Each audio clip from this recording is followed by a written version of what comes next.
tienes que saber.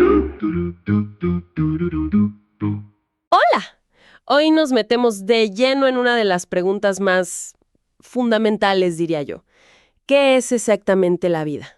Vamos a explorar juntos este tema, mirando distintos puntos de vista y descubrimientos clave. La idea es entender qué define a un ser vivo, cómo fue cambiando nuestra mirada sobre esto a lo largo del tiempo y, claro, qué preguntas siguen ahí, sin respuesta clara. Va a ser como un viaje, desde lo más básico hasta pensar si hay vida, fuera de nuestro planeta. Y es que, de entrada, hay que decirlo, definir la vida es súper complejo. Es algo tan dinámico, con tantas formas distintas que poner una línea clara entre lo vivo y lo no vivo, es un desafío enorme. Una sola definición que sirva para todo, pues no la tenemos. Totalmente. Es algo que ha dado vueltas en la ciencia y la filosofía por siglos, ¿no? ¿La vida es algo que se tiene como una cosa? ¿O es más bien un proceso, algo que se hace? Para que nos demos una idea de lo difícil, en el material se habla de más de 120 definiciones distintas. Sí, es una locura. Y la mayoría de las definiciones en biología hoy por hoy son más bien descriptivas, ¿sabes? Como que listan las características que suelen tener los seres vivos. Podríamos agruparlas un poco. Por un lado, está como la capacidad de mantenerse, ¿no? De conservar un orden interno aunque afuera todo sea un caos. Ajá. Ahí entra la homeostasis, esa habilidad para regular el ambiente de adentro. Piensen cuando sudamos para no sobrecalentarnos, es eso, autorregularse para estar estable. Y también la organización, estar hecho de células, una o más. Son como los ladrillos básicos. Claro, mantenerse ordenado y estable por dentro. Tiene lógica. ¿Qué más? Luego está el tema de la energía, el metabolismo, que es esencial. O sea, agarrar energía y materia de afuera y transformarla. Ya sea para construir cosas, eso es anabolismo, o para romperlas, catabolismo. Sin ese flujo de energía constante, nada. Entiendo. Y esto nos lleva al crecimiento, que es básicamente cuando se construye más de lo que se desarma. Y finalmente, podríamos hablar de persistir y propagarse. La respuesta a estímulos para poder interactuar con lo que te rodea. La adaptación, que es ajustarse al ambiente a lo largo del tiempo, de generaciones. Y por supuesto, la reproducción, para crear nuevos seres. A ver si entendí. Automantención, manejo de energía y persistencia y propagación. Suena como más conectado que una lista suelta de cosas. ¿Y la física qué dice de todo esto?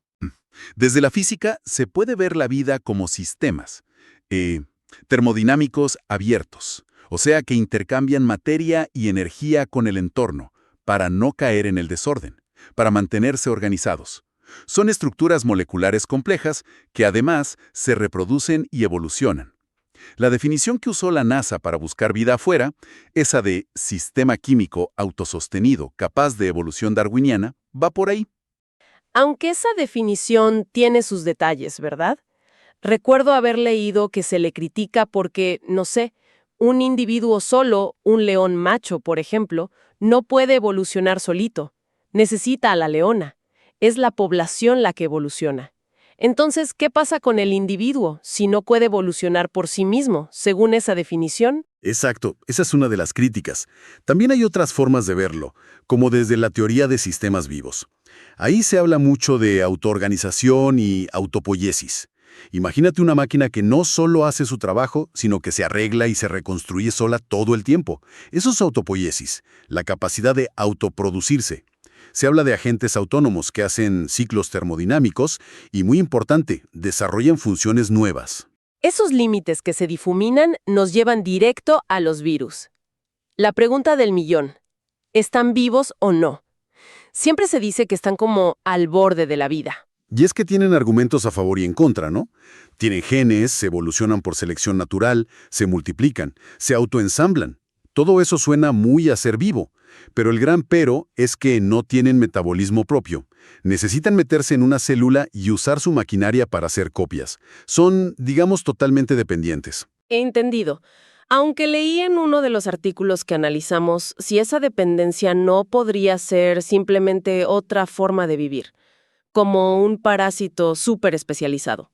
¿Es tan diferente en el fondo? Es un buen punto, sí. Te hace cuestionar dónde pones exactamente la línea. Lo que sí es súper interesante es cómo se autoensamblan, cómo sus partes se juntan solas dentro de la célula que invaden. Eso nos da pistas sobre cómo pudo empezar la vida, ¿no?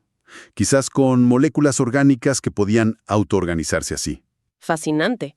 Y ya que estamos con los orígenes, hagamos un viajecito rápido por cómo se pensaba antes de todo esto. ¿Cómo intentaban explicar la vida al principio? Si nos vamos a la antigua Grecia tenías el materialismo. Empédocles, con sus 4 elementos: tierra, agua, aire, fuego. Demócrito, el de los átomos, creía que la vida necesitaba un alma, pero hecha de átomos de fuego. Muy físico todo, ¿no? Relacionando vida y calor. ¿Sí? Aristóteles, en cambio, propuso el hilemorfismo, que la vida era una unión de materia y forma. Y la forma era el alma, la psique. Él distinguía tipos de alma: la vegetativa, la animal, la racional. Y también introdujo la idea de teleología, de explicar las cosas por su propósito final, algo que después chocó mucho con la idea de selección natural, que busca las causas en el pasado, no en el futuro. Y aquí viene una idea que duró siglos y que hoy nos parece increíble: la generación espontánea. Creer que la vida salía de la nada, de materia muerta. Gusanos de la carne, ratones del heno. Dominó como por 2000 años. Increíble, ¿verdad? Pero así fue. Hizo falta mucha experimentación seria para tumbar esa idea.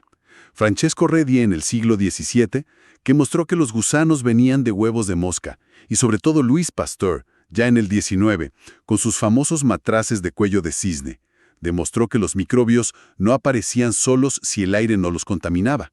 Ese fue como el golpe final. Adiós, generación espontánea. Pero, ¿qué pasó con el vitalismo? Esa idea de que había una fuerza vital especial. El vitalismo. Sostenía que lo vivo no seguía del todo las leyes de la física y la química, que necesitaba una chispa, una fuerza vital que no era material. Era la idea de que lo orgánico solo podía venir de lo vivo, pero esa barrera también se cayó. ¿Cómo? Un momento clave fue cuando Friedrich Wöhler, en 1828, creó urea, que es orgánica, a partir de cosas inorgánicas en el laboratorio. ¡Pum! Y después Helmholtz mostró que la energía de los músculos seguía las leyes de la física, sin necesidad de fuerzas misteriosas. Ahí como que la biología se hizo más mecanicista. Vale. Entonces, ya sin generación espontánea ni fuerzas vitales, ¿cómo empezó la ciencia a armar la historia real de la vida en la Tierra? Bueno, sabemos que la Tierra tiene unos 4.540 millones de años. La evidencia más antigua de vida, unas estructuras hechas por microbios, tiene por lo menos 3.500 millones de años. Pero ojo, hay pistas, todavía en discusión, que podrían llevarla hasta 3.700, 4.100 o incluso 4.280 millones de años. ¡Wow! O sea, casi desde que se formaron los océanos. Prácticamente. Y algo fundamental que se menciona en las notas. Toda la vida que existe hoy viene de un único ancestro común universal. Lo llaman LUCA. LUCA. Y eso tiene una implicación enorme, ¿no? Que todos compartimos una base bioquímica. Eso hace que buscar vida afuera sea emocionante, pero quizá también nos limita a buscar algo parecido a lo que conocemos. Justamente, a partir del LUCA, la evolución, ese cambio en lo que se hereda, empujado por la selección natural y la deriva genética, bueno, eso generó la increíble diversidad que vemos hoy. Y los fósiles son como las fotos viejas de esa historia. Exacto, nuestra ventana al pasado. Y nos muestran algo que a mí me impactó mucho del material. Más del 99% de todas las especies que alguna vez existieron ya se extinguieron. ¿Más del 99%? Sí, la extinción es lo normal, parece. Y las extinciones masivas, aunque suenen terribles, parece que jugaron un papel importante. Como que limpiaron el terreno y permitieron que otros grupos surgieran. Es un dato que te deja pensando, ¿eh? Y la vida que sí siguió. Se las arregló para vivir en todas partes. La biosfera, esa capa de vida del planeta, está en lugares que uno diría imposible. Totalmente. Hay vida en el suelo a kilómetros de profundidad, en fuentes termales hirviendo, dentro de rocas, en las fosas marinas más profundas, a 60 kilómetros de altura en la atmósfera, bajo 800 metros de hielo en la Antártida. incluso en sedimentos bajo el mar a 120 grados Celsius. La resistencia es increíble. Y eso nos lleva a los extremófilos, esos bichitos que viven donde casi nada más puede. Exacto. Todo organismo tiene como un límite de aguante, un rango de tolerancia para la temperatura, la presión, la acidez, la radiación. Los extremófilos llevan esos límites al extremo. Me llamó la atención un caso en el material, el de Inococcus radiodurans. ¿Qué tiene de especial? Es una bacteria que aguanta niveles de radiación miles de veces más altos que los que nos matarían a nosotros. Y además aguanta frío, vacío, ácido. Es casi de ciencia ficción el bicho. Y que existan organismos así cambia la forma en que buscamos vida en otros lados, ¿no? Si pueden vivir así aquí. Definitivamente. Amplían muchísimo la idea de dónde podría haber un hogar para la vida, tanto en la Tierra como fuera. Son súper importantes para la astrobiología. Con tanta variedad, me imagino que ponerle orden, clasificarla, también fue un lío histórico. Uf, sí. Aristóteles hizo la primera gran división, plantas y animales. Y dentro de animales, los que tenían sangre y los que no. Mucho después, Linneo, en el siglo XVIII, nos dio el sistema que todavía usamos, el de género y especie. Buscaba orden, pero claro, llegó el microscopio y ¡pum!, apareció un mundo nuevo de microbios. Claro. Ahí surgieron reinos como protista, monera, y los hongos, que antes se pensaba que eran plantas, resultaron ser un reino aparte, y más cercanos a los animales que a las plantas. ¿Y cómo se organiza ahora? Hoy usamos principalmente el sistema de 3 dominios, bacteria y arquea, que son procariotas pero muy diferentes entre sí genéticamente, y eucaria, que incluye a todos los demás, protistas, hongos, plantas, animales.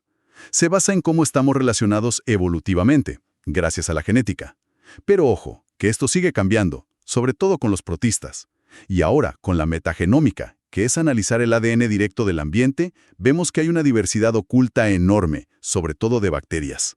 Ok, hemos visto la diversidad increíble, la adaptación, pero ¿qué une a nivel químico a esa bacteria súper resistente con, no sé, una ballena azul? ¿Cuáles son esos ladrillos básicos? A nivel de elementos, la vida que conocemos usa principalmente 6. Carbono, hidrógeno, nitrógeno, oxígeno, fósforo y azufre.